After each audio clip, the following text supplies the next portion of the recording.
don't think I've ever quite had an introduction like that. Thank you.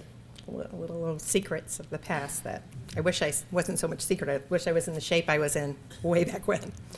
I'm so honored to be here to speak at the Eleanor Chelimsky Forum, and I'm sorry she's not here today.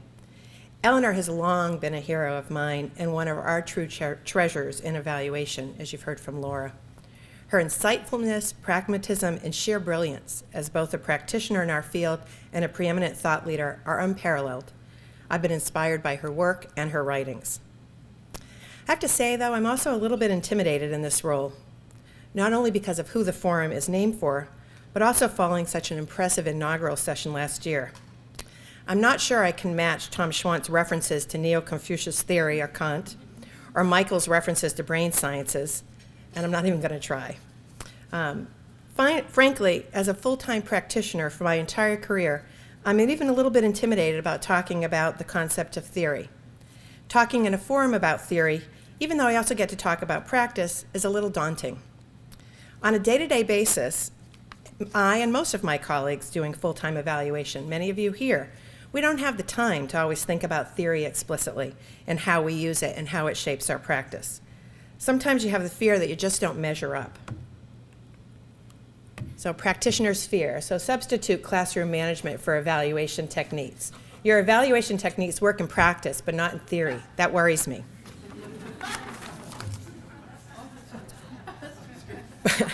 But that's what this forum's about, right? To bridge theory and practice, to raise issues or concerns, gaps that exist, and to understand how they can be balanced as well as more mutually reinforcing. It's to understand what we can learn from practice to inform our theories and how we can make theory more accessible to guide practice. As Laura's noted in her writing, the forum provides an opportunity to use Donald Schoen's concept of reflective practice as a tool to inform and grow theory, to not only learn from the practice of an individual study, but even more importantly, from our collective expertise in the field. So I'm delighted to engage in reflective practice today, reviewing what I've learned from, it's actually 35 years of practice and a variety of evaluation roles. And what I think probably is over 100 studies. I have to say, I haven't really counted them, and they're not going to match the 300 plus that Eleanor's can draw upon, but it's a sizable array nonetheless. I'm going to weave in what I've learned with what others have been learning through practice to inform theory. But I also want to focus on the reciprocal, to understand more how we can infuse practice with theory. Although theory is not always salient in my practice, it's clear that how I approach my work is shaped by theory and the bodies of knowledge on approaches to practice. Theory helps inform how I design what I do, how I frame an evaluation, how I look at research questions, how I size up a situation, how I analyze data, how I share findings, and how I try to foster use of the results.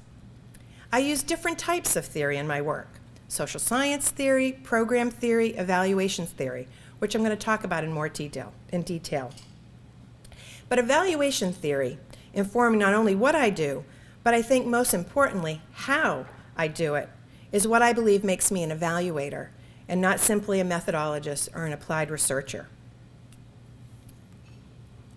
So what am I going to talk about today? First thing is that I want to talk about the importance of infusing our practice with different types of theory, to shape our understanding of programs, to help us in problem solving, and to help inform us to perform our roles. I also want to talk, as I said, the reverse, to talk about infusing theory with practice, with particular recognition of the value of experience in evaluation and expertise in particular areas of evaluation. Experience and expertise are aspects of practice that may be useful to consider when we look at this theory-practice integration in our field. So I want to talk today about the interaction between theory and practice, what we're already doing as a field to foster this integration, and more what we can do to strengthen it and to continue to have mutually reinforcing dynamics between theory and practice, as Tom Schwant talked about last year. I do think we can have small wins for large gains, as noted by Carl Weick in a 1984 American Psychologist article, not only for the evaluation field, but for areas of intervention in which we work, to help chip away at the social problems with incremental advancements. Of course, there's a long tradition about this interaction between theory and practice in evaluation and other professions. So some quotes here. or the classic quote that, has influenced myself as a social psychologist, is nothing so practical as a good theory, but Einstein had some words to say, Sir William Hamilton, and many others. So it's not unique to our profession. But what do we mean by theory and practice? Both terms can have many meanings, and especially theory.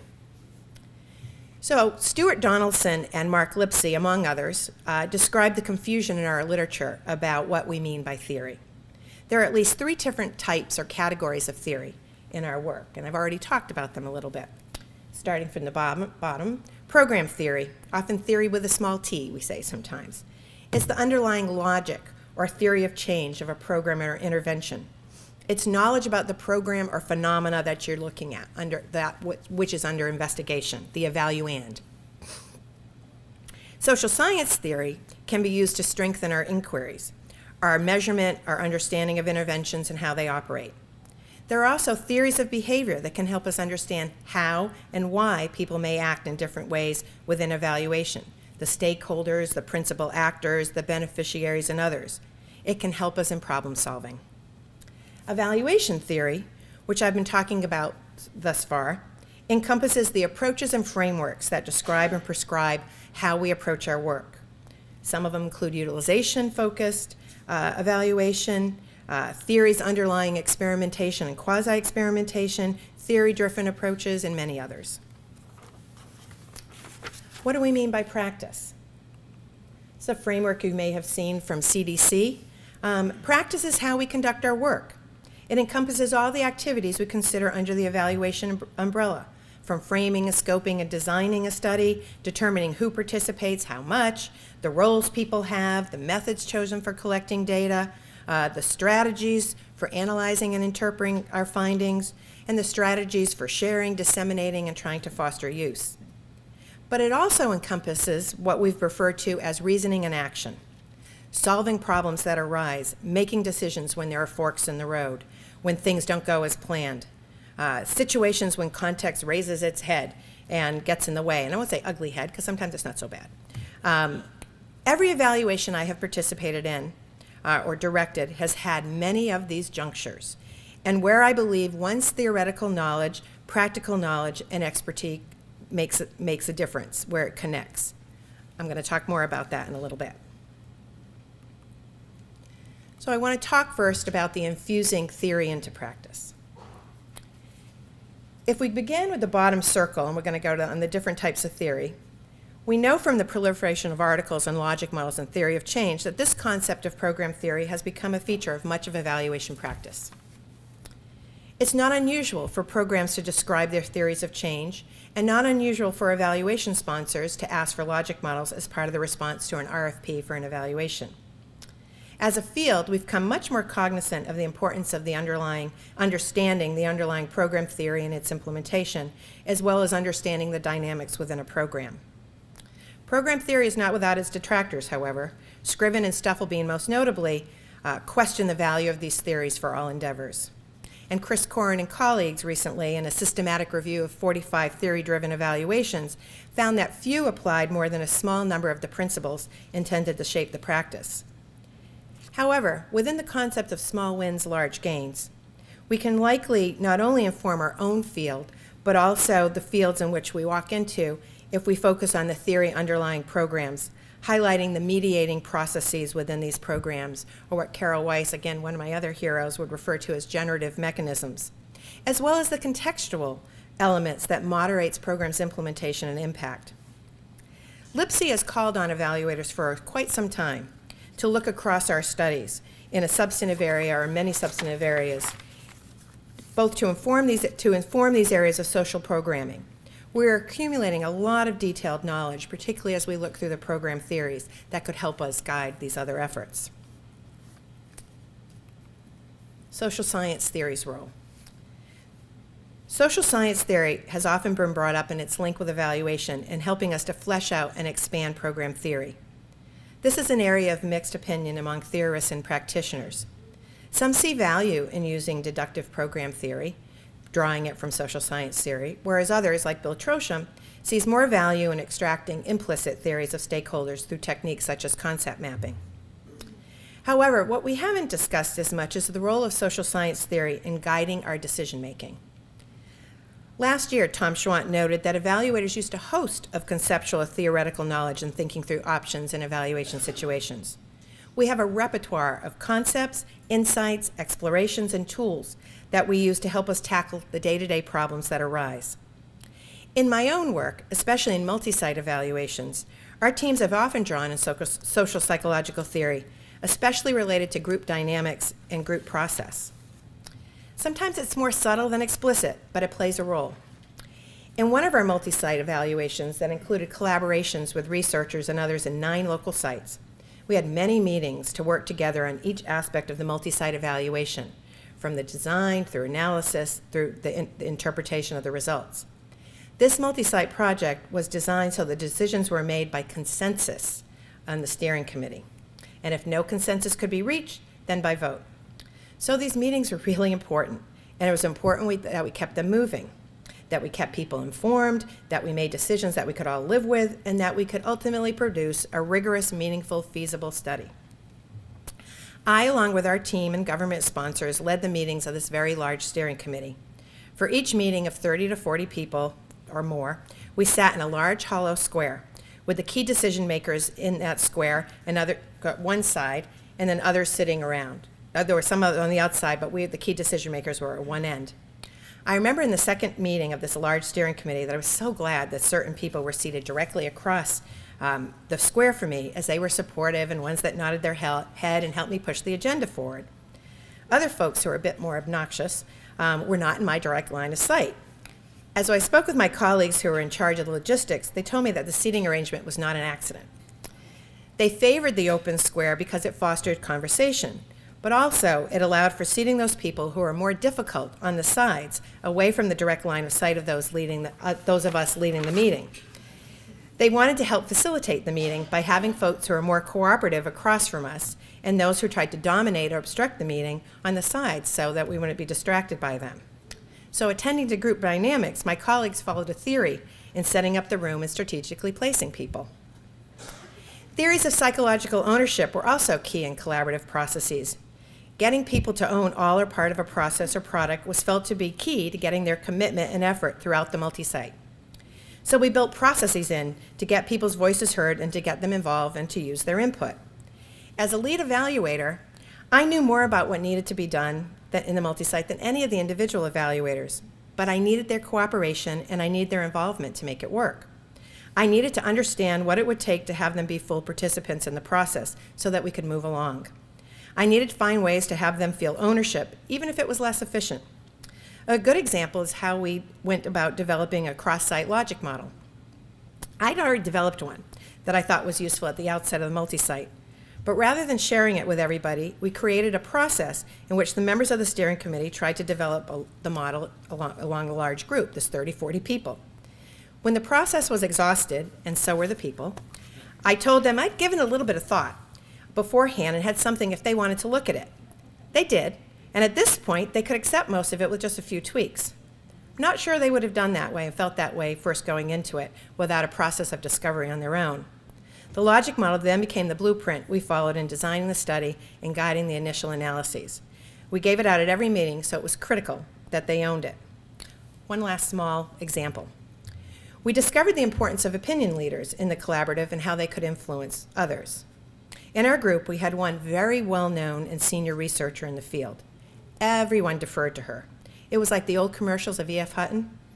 You know, she spoke, everyone was quiet, and so they thought if Hilda said it, it must be true. No one else was the same stature to take her on. She was terrific, but as a busy researcher, she had many things on her plate and wasn't always prepared as one would want or as up to date on the decisions we'd make. She would at times say things that were off the cuff or more in a brainstorming tradition, but if she said something, it carried weight. This could be a problem. So we tackled it by calling Hilda before every meeting and making sure she understand the background, the issues, and other things so she could really help the process and not inadvertently derail it. Okay. Evaluation theory. Many in our field have written about the importance of evaluation theory. Will Shadish has been one of the most earliest and most consistent in this area. He contended that evaluation theory defined and distinguished us as a profession, that it gives us a common language, encompasses concepts we're about, organizes our discourse at meetings like this, at AEA, Thought Leaders Forum, Eval Talk. It gives us an identity that is separate and unique from other professions, and that this identity is what we present to others in the outside. This is how they recognize us. Evaluation theory is the knowledge base that guides us in our work. An experience just last week brought this home to me, and how I really do identify as an evaluator. I always sometimes would interchange and say I'm a research methodologist as well, but no, I'm an evaluator. I was in a meeting where we were discussing various studies on homelessness. Two gentlemen who described themselves as evaluation consultants outlined a study they were doing of an intervention for homeless adults. It was a randomized study in which the pool of people living in shelters had been invited to participate in the study, with half being randomly assigned to the employment supports and others receiving assistance as usual.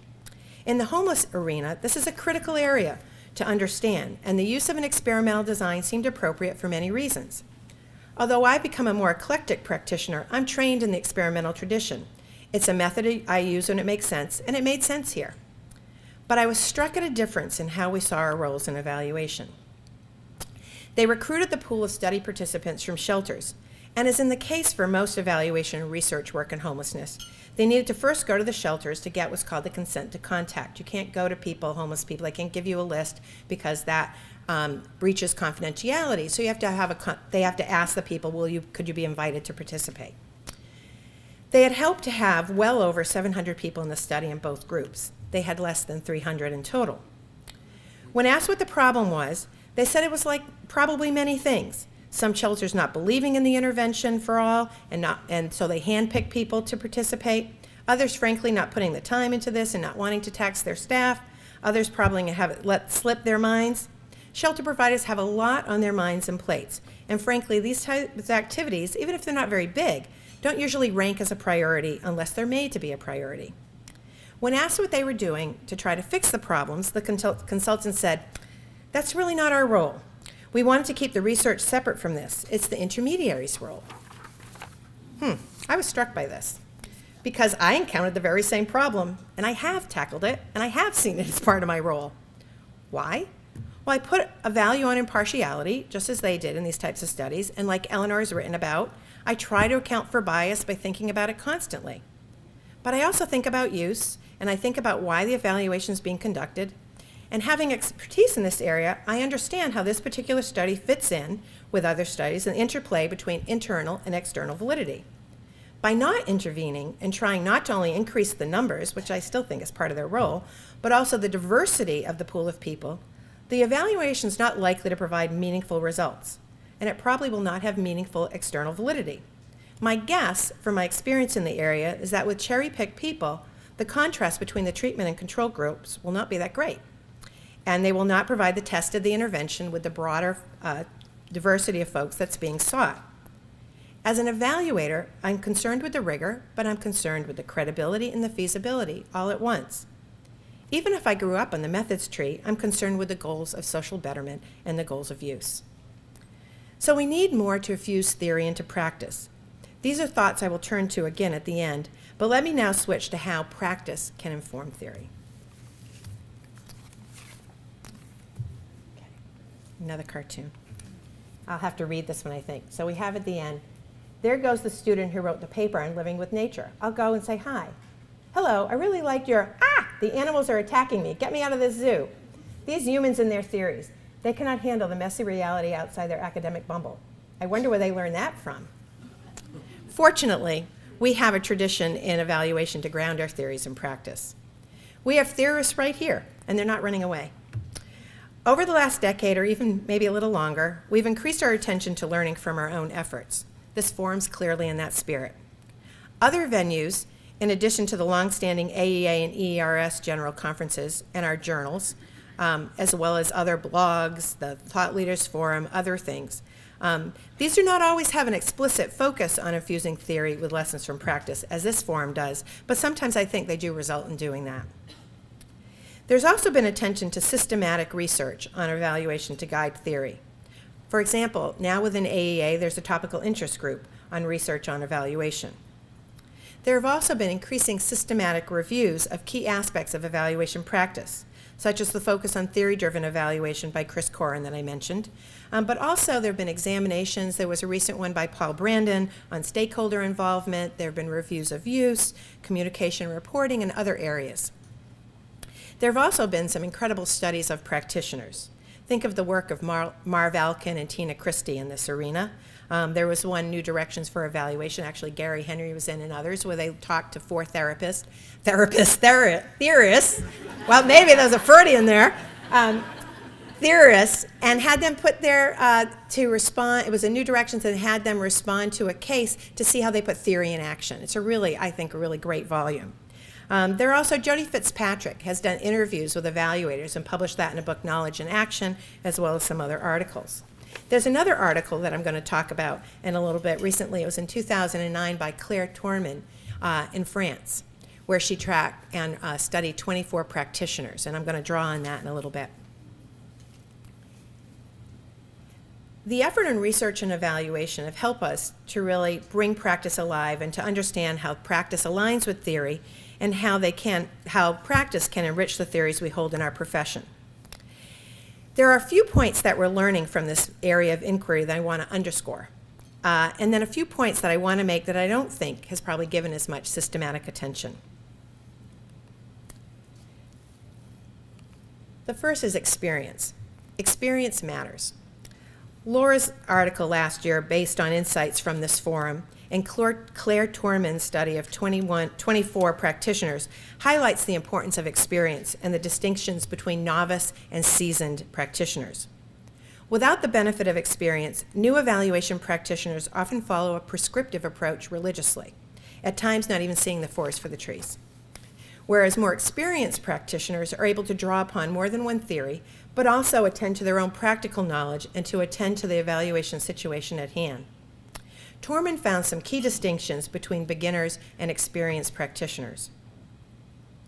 Less experienced practitioners were more methods-driven, trying to follow methods step by step, almost in a mechanical way. They noted few contextual factors in their studies and focused on explicit demands, the objectives, what the main impact was to be from a technical viewpoint. They didn't always have the capacity to work with the clients or to manage the relationships that ensued. Their goals were focused on technical concerns, and they consulted guidelines and formulations pretty religiously to guide their work. When she reviewed experienced practitioners, however, she found what they were doing was more what she called results-oriented, focusing on the conclusions and the effects. They looked at the goals they were trying to achieve, and they made compromises along the way. They were concerned with the larger matters. They saw the forest. They made a broader diagnosis of the evaluation situation and took into account the many factors related to the objects being evaluated. Factors regarding how the evaluation came to be, how it originated, explicit and implicit demands, attitudes toward evaluation, and so forth. They attended to the scale of the resources beyond just time and budget. They were more active in diagnosing a situation and tried to change it if possible, to make it more valuable, to make it more feasible. Experienced practitioners, and I think this is really important, typically, and in this, they anticipated and predicted the evolution of a situation, and they planned for that. Laura and what she wrote about last year referred to that as smelling trouble and then trying to prevent it. And they had more goals than just technical ones. They considered political goals, social goals, other goals. They redefined the goals of the evaluation according to the specific situation. It's interesting, as I was preparing for this, I was reading some other things in other areas, and I was looking in the area of learning. And I was struck by how these findings echo research findings between how novices and experts do their work. One of the things that they really noted is that for experts, knowledge is conditionalized on a set of circumstances. So they're able to apply their knowledge in a very different way. So experienced evaluators have a different set of cognitive resources, practical or pragmatic knowledge to draw on. As Laura has also said, they can conduct more situational evaluation practice. They have more generalizable knowledge from experience and can see patterns and process information differently. One of the best examples of the by the book, and it's another similar recruiting type of experience, was years ago when I was consulting with an evaluation grantee who was having difficulty recruiting homeless people with mental illness into an evaluation of a mental health program. She had only been able to get commitments from 30% of the clients. I asked her if she'd work with the case managers to learn what they do or if she had enlisted their help. She said, oh no, I don't want to have biases in my sample. Well, missing 70% is a pretty big bias in my estimation. I'm not sure she'd really work through this or how that bias would work. But it was a knee-jerk reaction based on going by the book. Understanding the role of expert versus generalist. Expertise in conducting evaluations in a substantive area also colors practice and threads in theory in a different way. It's an area that I think we haven't really examined thoroughly. From my own experience, having substantive expertise in an area allows me to not only incorporate program theory and theories related to the issue more readily, but I'm also cognizant of the role that my evaluation studies play in the bigger field of knowledge, and how my data and how my study builds upon other work that's been done. I approach the work generally not only for that study, but for the field. And I'm cognizant of what I need to do to make my work help foster that knowledge building. The measures that are important to use, how the work fits within the policy world, how it shapes practice. I'm not certain we've given adequate attention in our evaluation theories to the difference in practice between generalists and expert evaluators. Reflections on my own practice have made me more aware of how I think I'm a different evaluator in areas that I've seen as having expertise, like homelessness, than in other areas which I'm more of a generalist. For example, in that earlier example about recruitment of homeless families, I know that situation well. I know the burdens that are placed on shelters, and I also know their tendency to want to protect clients. I know how to help them reframe the problem, to see it not as protection, but actually if you let people involved, you're giving them a voice. It's an opportunity for them, one in which they can make a difference. To help persuade them, I typically cite other evaluations that have been done and that have made a difference, and cite them in what the policy changes were, and how the consumer voice was critical. I also know that staff in these agencies are underappreciated. I often have my field supervisors use the cupcake intervention with staff, and I'm not afraid that it's going to bias our studies, but more that's going to communicate that the staff time and efforts are valued and appreciated. These small interventions often lead to greater cooperation and assistance in the tasks they're asked to do. Yes, I can do all these types of things in areas where I don't have the expertise, but it's easier for me to get the lay of the land quicker in the area of homelessness and to know what to anticipate. It's not only how I approach the practice, but how I'm approached. I have added credibility. I'm also able to zero in on questions much quicker, understand the sources of data that are more credible, and so forth. In areas where I have less substantive knowledge, I feel like I rely a little bit more on my methodological approach initially and build in other ways of learning all the contextual issues and other factors that I need to learn. It doesn't always take long, and many of the lessons from other evaluations transfer from one to another, but I don't always know the minefields off the bat or other things that could set us back.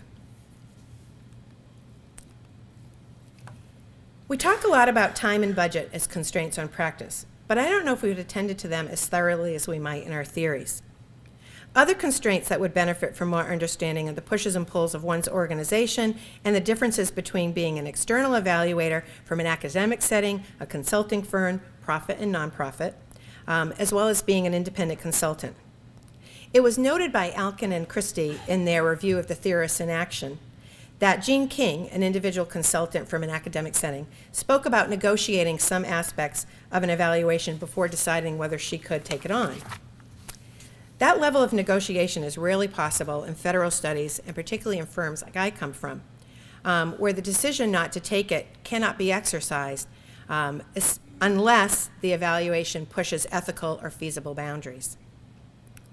It's also important, another constraint that I think we have not, again in our theories, really attended to as much, is the level of prescription that's placed on evaluations from funding agencies and how that affects evaluation practice.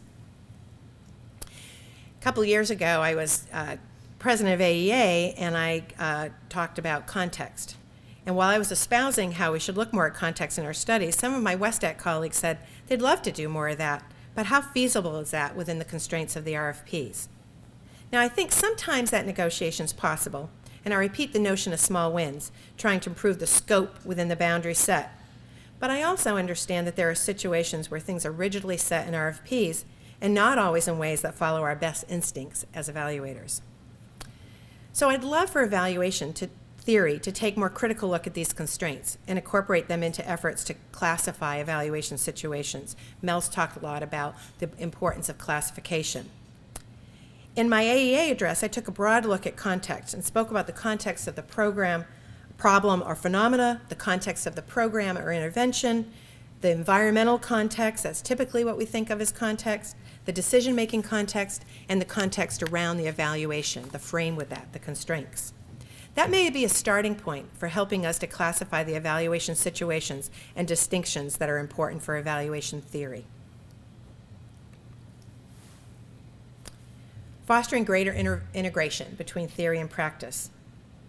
There's some good examples of strategies in place for having theory-infused practice and practice-infused theory. Forums like this we've talked about. Other things within AEA and EERS. The Evaluator Institute and other training forums provide opportunities for practitioners to learn about evaluation theories and how to incorporate them in their practice. They learn about program theory as well and how to diagnose programs and examine mechanisms. The growing research on evaluation also has helped theorists learn about gaps in theory from the efforts on the ground. As evaluation expands into greater arenas, though, more of this learning from the field is critical. In closing, I'd like to offer a few suggestions for strengthening the integration between theory and practice so we can have mutual learning, and so birds will sing. Okay.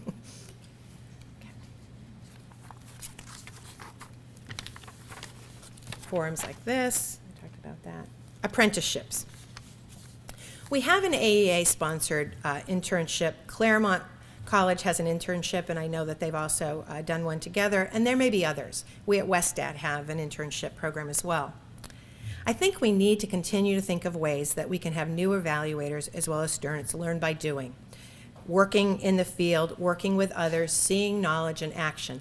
That's how we really learn this enterprise and can have students really sort of grow more quickly on their skills, moving from novice to experience. When I work with staff new to evaluation, I do try to make my decision-making explicit to them. Why we choose one alternative over another, why we respond to some contextual dynamic in a certain way, how we weigh the consequences, and so on. We talk about bias all the time. We talk about having results that will be heard and understood. We talk about credibility. We talk about how we can present the data in the way that's going to work for different audiences. I was also fortunate to learn at apprenticeships while in graduate school and outside of school. I worked with Gary Henry, I worked with Len Bickman, I worked with Terry Hedrick, I worked with lots of folks. Sometimes we made mistakes together, sometimes we had successes, but all of those experiences are in my base of pragmatic knowledge. And that base of knowledge keeps growing with each additional study. So apprenticeships to me are key and may have many shapes to them, both short-term and long-term. A little apprentice. We need more integration of theory for our practitioners. Tina Christie did a recent article on looking at surveying AEA, a random sample of AEA members. And I was struck at the very limited training that evaluators have in evaluation theory, and that much of the training comes from actual professional development workshops. I think it was like 65% said they had an intro evaluation course, but that was it. And then much smaller percentages had some other kind of professional workshop, which is great, and it's great we have those, but perhaps those need to be strengthened. She recommended, and I agree, to have a semester-long sort of distance learning as a way to bolster training available to practitioners. I just think we need to think of other ways as a field of how to impart these theories to our ever-growing field. Information gathering from evaluations. I think the work that has been conducted on research on evaluation thus far has been terrific and has really widened our lens on the field. The surveys of practitioners have been useful, but they typically focus on really one small part of the enterprise, communication and reporting, use, stakeholder involvement, and at times they're challenged by smaller than desirable response rates. Sometimes it's very difficult to get above 50% these days. In addition, the reviews of studies that have been done, and there have been a few, also have provided great insights, but they're likely biased in the pools of studies on which they're based. One idea is to begin to think about how we might be more systematic in building into our studies reporting of what was done and what was found. To make it feasible, it would have to be focused on key elements, but it may be useful to think about whether it would help us to know, say, of federal evaluations conducted in a year, some description of what they've done. Maybe the type of team that conducted it, how long it took, its cost, the design that was used, the findings that were yielded, the reports issued, and any information on use. We're at AEA, a very preliminary sort of exploring discussion about whether an academy of evaluation would ever make sense and what it would do. If there was ever something like that, maybe something like this is something it could take on to provide some leadership in the federal arena or even in foundations, thinking about that, so that we can inform our field and our theoretical basis of knowledge. So start to build compendiums, if you will, of practice. In my own work, we're doing a project with multiple evaluability assessments for Robert Wood Johnson Foundation. As part of that effort, and it wasn't in the initial plans, but we became very conscious of the learning opportunity we had. We may do upwards of 20 evaluability assessments. So we're conscious of the different elements that we could have in a database. We're trying to understand the factors that shape our efforts, that make a valuability assessment more or less useful, and so on. It's not a huge effort, because that's not what the driving force of the project was, but we're trying to learn from our own efforts to be explicit about what we're doing and hope to inform others of the variables to consider to make an evaluability assessment efficient and useful. Finally, in addition to informing our own field, the building of information from evaluators can also inform intervention and problem areas. I noted this before as an emphasis that LIPSI has had. It's another way in which we can have small wins and large gains by incrementally building our substantive walls of knowledge gained through evaluation. I thank you for listening for me today, and I'm really excited about the ensuing discussion. Thank you.